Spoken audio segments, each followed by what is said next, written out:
Well, the numbers are indeed staggering, and it's not just Southern Africa that's affected. East Africa too is experiencing food shortages on a massive scale. Here's CCTV's Kathryn Ogunde brings us a closer look now at the extent of the crisis.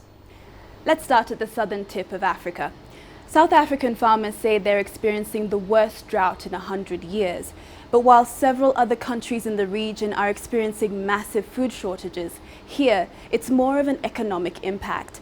A dire situation in other countries, though. The current drought is one of the strongest El Nino events on record. Overall, nearly 16 million people are going hungry in southern Africa. And according to the World Food Programme, nearly 50 million people are at risk. Moving to East Africa, where the worst hit country in the current crisis is Ethiopia. More than 10 million people need food aid.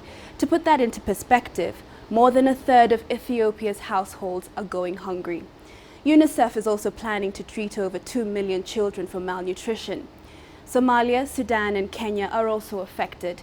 The drought caught many officials by surprise. El Nino usually brings more rain to the East African region, so authorities had prepared for floods. While the El Nino weather pattern has passed its peak strength, the UN warns that its impact will continue for some time. Back to you.